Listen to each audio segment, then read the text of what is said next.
SLT Fibre and experience the power of fibre technology. Sri Lanka's only super fast internet connection. SLT Fibre. Call 1212 now.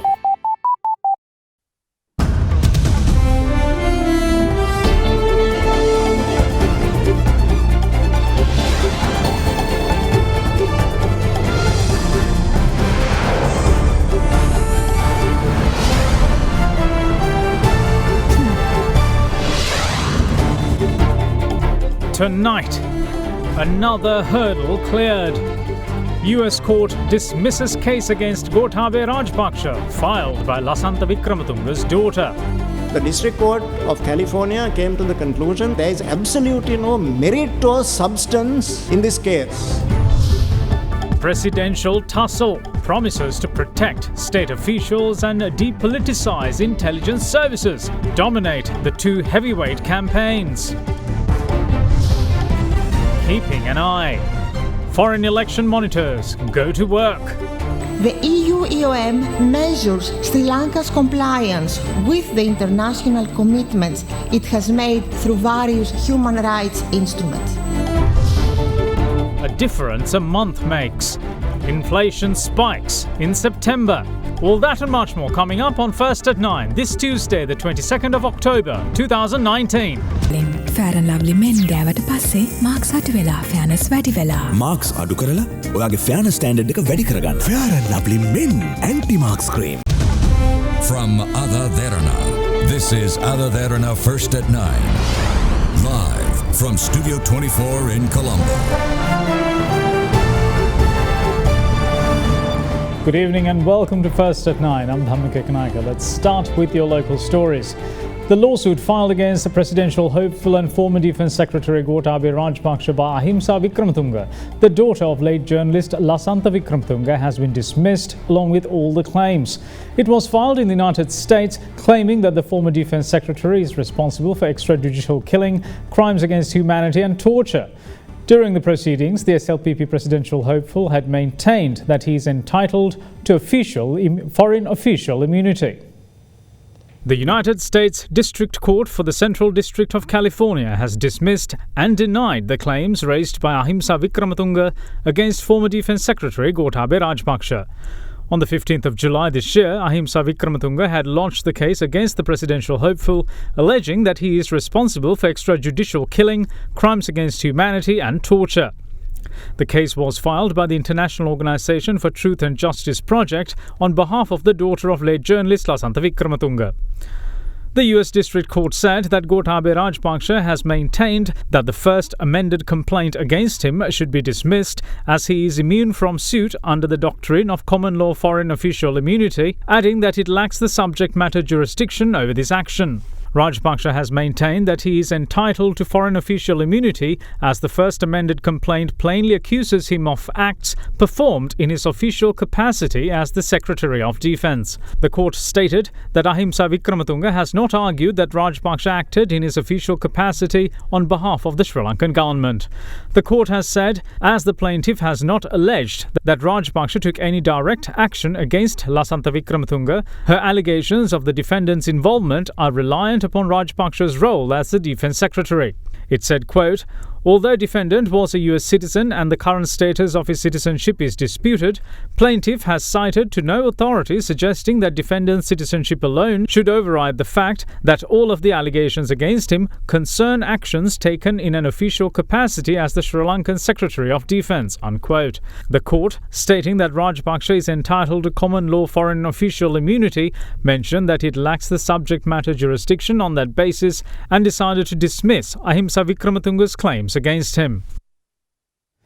Meanwhile, Chairman of the Sri Lanka Podujana Peramuna Professor G.L. Pires insists that attempts to legally pressurize presidential hopeful Gotabaya Rajpaksha at both international and local courts are clear signs that he is a challenge to other contenders in the upcoming presidential election. Addressing a media briefing held in Colombo today, Professor Pires noted that the recently dismissed case against the former Defence Secretary at the Court of Appeal, as well as the one in the US, were filed with ulterior purpose.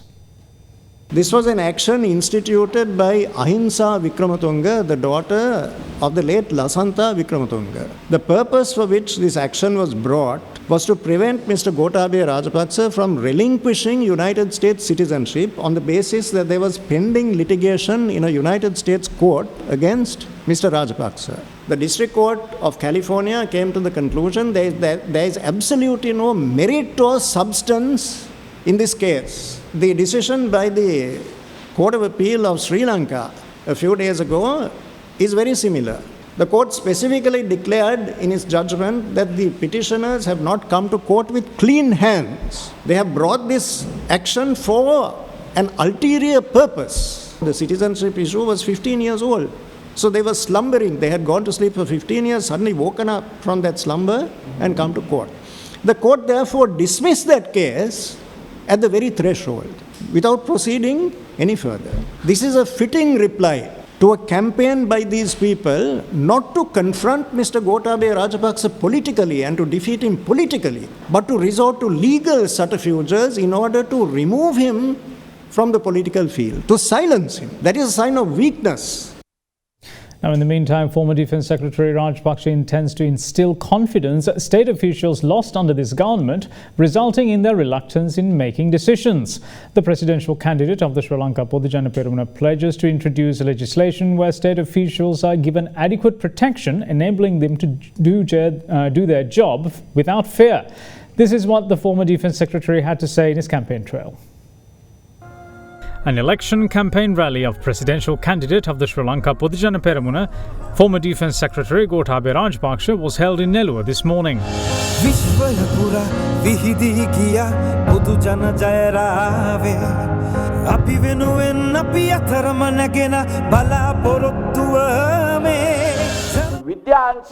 It's unfortunate when an advanced level student who passes from the science stream can't get into university. We can easily direct these students towards well-paid jobs in the economy. This is why I pledge to invest large sums of money in the education sector from this year onwards.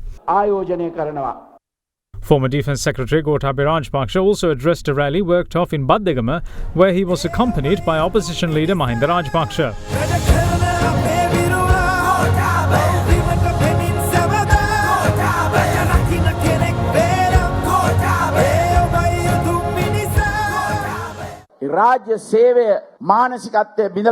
State sector officials are discouraged. Many government officers were harassed by dragging them to the FCID, and now they are afraid to make decisions.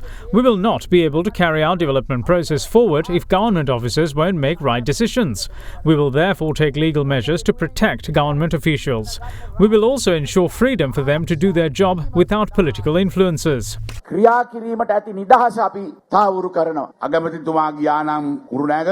If the Prime Minister speaks in Kurunegala, he would promise to set up an industrial zone from there to Hambantota. His plans are much like the plan for a Volkswagen plant. Now they're spreading false rumours everywhere. One of the traffic policemen told me recently that we're accused of slashing a certain additional allowance of theirs. It was this government which did it just after its first payment. There is a separate story being spread within the army. They're warned that we will be deploying them for roadwork once we come to power. There are labourers in the RDA for that. The era when people were deceived by such stories are now over. The next election campaign rally of the SLPP presidential hopeful was held in Imaduwa late in the afternoon.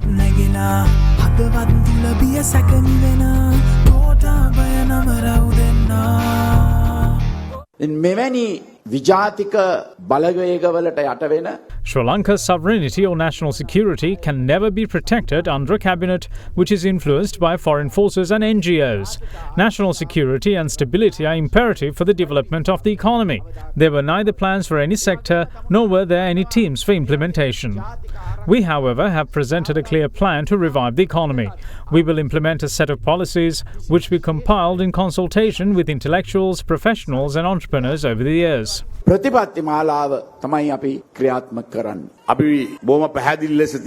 We clearly say that our victory is certain. All of you saw that we fought our battles separately. It was during that time we established the SLPP, which later became the biggest party in the country. It was then that the President offered me the premiership. I made sure to give the fertilizer concession after I took over the position. But when they came to power, they cut off all other types of relief. The SLFP and SLPP have joined hands now. The LPT election result proved how much we could achieve together. You can be certain that we will secure 70% of the votes in the presidential election. The UNP has seen its downfall, so join hands with us to build this country. Presidential contender of the New Democratic Front, Minister Sajith Premadasa, meanwhile pledges to depoliticize the intelligence services of Sri Lanka, enabling them to make independent decisions in face of national security threats. On his campaign trail, the minister reaffirmed his plans to make Field Marshal Sarath Fonseca part of his government, pledging to make him the first appointment. The presidential hopeful also met with several civil society organizations yesterday. A meeting between the presidential hopeful of the New Democratic Front, Minister Sajith Premadasa, and members of the organisation Viru Paura was held at the Sri Lanka Foundation Institute yesterday. The first appointment of the new government will be Field Marshal Sarath Fonseca. For the development of the country, the new government should be one that is based on talent and skill. War heroes were deployed to even clean garbage on roadside. They had to make motor racing tracks while musical shows were held in front of the Ranviana built by my father at the Temple of the Sacred Tooth Relic. Is this what the country wants? War heroes who save the country are not with anybody else but with me. වෙන පැතිවල නෙවෙයි සජිත් ප්‍රේමදාසත් සමග හංසයත් සමග ඉන්න කියන එක මේ අවස්ථාවේ කියන්න කැමතියි. Another meeting was also held at the venue between the presidential candidate and members of the organisation Journalists for Democracy.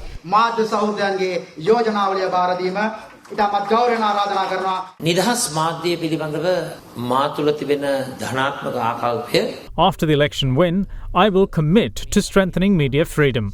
Everybody knows that I have never engaged in media violence of any sort during my journey so far.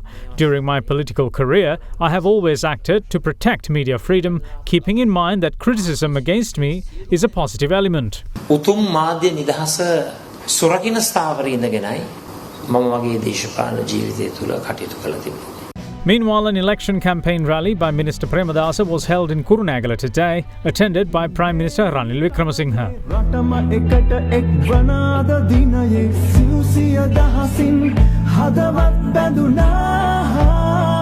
මේ රටේ තිබෙන්නා වූ අන්තවාදී ත්‍රස්තවාදය We will eliminate extremist terrorism in the country. We will also decide on the fate of drug traffickers who destroy the next generation.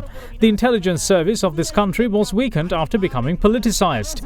Intelligence services must be strong enough to withstand and protect any potential danger towards the country. This is why we will ensure complete depoliticization of the intelligence services. අපි සහමුලින්ම නිර්දේශපාලනීකරණය කරන්නට කටයුතු කරනවායි කියලා මේ අවස්ථාවේ ප්‍රකාශ කරන්නට ඕන. යුද්ධය නැවතුණාන් පස්සේ 2009 මොකක්ද එදා තිබුණ Rajapaksa The former government took the country towards its downfall after obtaining loan after loan. We took over a difficult task of paying back all of them. Japan is now inviting us for the issuance of their bonds, with China doing the same. Then England wants us to choose them over China and Japan.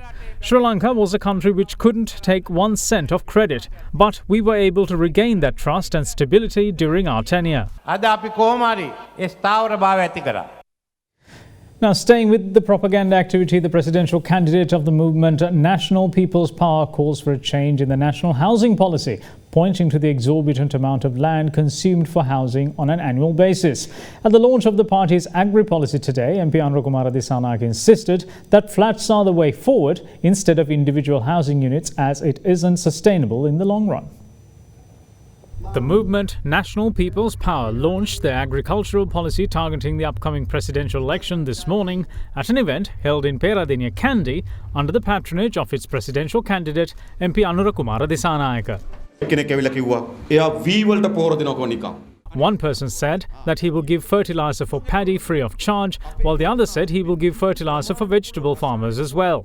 Our proposal is to systematically reduce the use of chemical fertilizer and promote organic fertilizer, and we will not give added fertilizer relief. We also propose to convert all the government housing projects to flats because we need to stop building single houses. Nearly 160,000 marriages take place in Sri Lanka per year. Out of that, 100,000 couples will inherit their ancestral homes.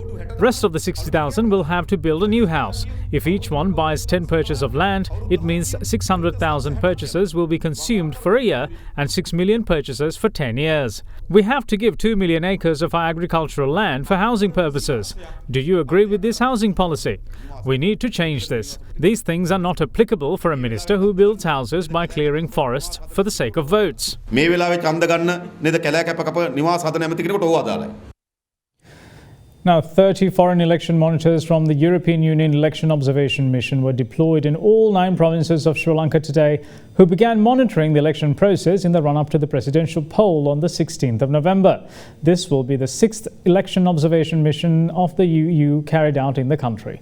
Deputy Chief Observer of the EU Election Observation Mission, Dimitra Ioannou, assured that the mission will not legitimize any part of the electoral process and it will not validate the election result either. The European Union Election Observation Mission had arrived in Sri Lanka upon the invitation of the Election Commission of the country.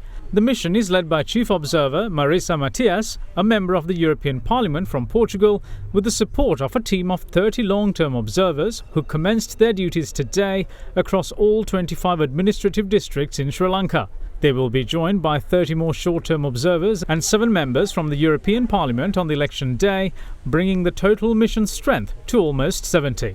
Deputy Chief Officer of the EU Election Observation Mission, Dimitra Ioannou, said today that they will observe election and campaign-related activities on and after the election day while meeting stakeholders from various relevant areas over the coming weeks. All our observers abide by a code of conduct which stipulates we maintain strict neutrality in the course of our work and that we do not interfere in the electoral process. The EU EOM does not legitimize any part of the electoral process, nor does it validate the election result. Although operating under the European Union flag, in our assessment of the process, we are completely independent of the European Union delegation to Sri Lanka and the Maldives, EU member states, and all European Union institutions. The mission's mandate is to provide a comprehensive and long-term technical assessment on the electoral process. In doing so, the EU EOM measures Sri Lanka's compliance with the international commitments it has made through various human rights instruments.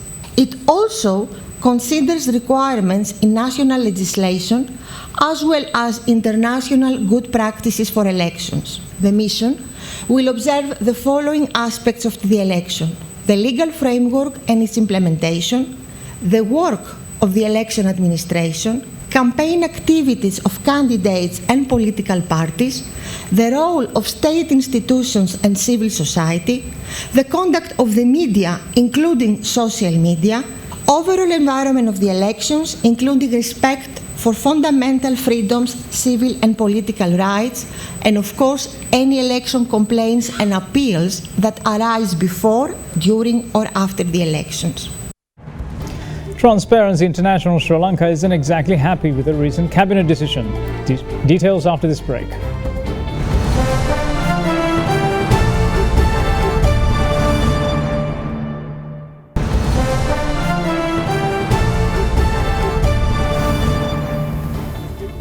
Welcome back. You're watching First at 9. Now, Transparency International Sri Lanka has expressed a deep concern over the recent decision made by the Cabinet of Ministers allowing President Maithripala Sirisena to remain in his official residence at the Mahagamasekara Mouth in Colombo.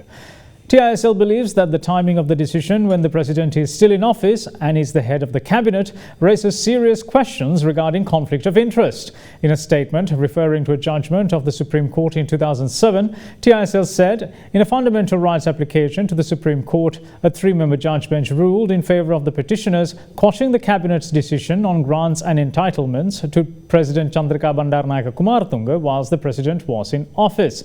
It said that such entitlement decisions should only be taken when the sitting President ceases to hold office. Furthermore, the fact that the decision was made during an election period where the president has declared that he will remain impartial despite his party's decision to support a candidate also raises several red flags on electoral integrity and potential corruption under the Bribery Act. TISL Executive Director Asok Obesekara said, quote, "A conservative estimate could place the benefit afforded to President Sirisena as a result of retaining the official residence at Mahagamasekara Mawatha at over 360 million rupees over a 20-year period.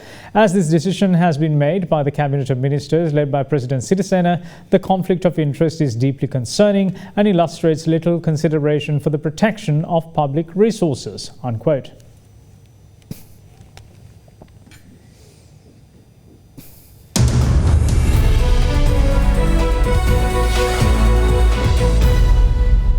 Now, headline inflation as measured by the year-on-year change in the National Consumer Price Index has increased to 5% in September this year from 3.4% in August. Data released by the Central Bank of Sri Lanka says that the monthly increases of prices of items in both food and non-food categories contributed to the increase, as reflected in year-on-year food and non-food inflation recording 4.9% and 5.1% respectively in September 2019. In addition, the low base that prevailed in the corresponding month of the previous year also contributed to this increase. The change in the NCPI measured on an annual average basis increased to 2.35 in September 2019 from 2% in August 2019. Monthly change of NCPI recorded 0.7% in September this year, and it was due to price increases observed in items of both food and non-food categories. Meanwhile, the core inflation, which reflects the underlying inflation in the economy, declined to 5.6% in September from 5.9% in August this year on a year-on-year basis. The annual average core inflation, however, increased to 5.2% in September 2019 from 5% in August.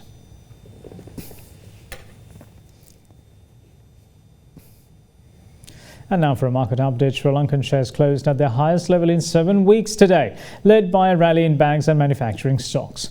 The all-share price index rose 0.28% to 5,880.40, the highest close since the 3rd of September. Foreign investors were net buyers of risky assets for a third consecutive session. They purchased a net 182.2 million rupees worth of shares today. Now here's a brief report on today's market performance. In the secondary market, yield curve remained almost unchanged while market witnessed a moderate volume. In addition, for the tomorrow weekly bill auction, 1-year bill traded 8.3 levels. And stock market ended in a positive territory for the fourth straight session, recording a 1.5-month high on gain made in Nestle and Cargill. 13% of the turnover derived from the crossing made in Dialogues and Ceylon cold stores, and while net foreign inflow witnessed with a low foreign participation.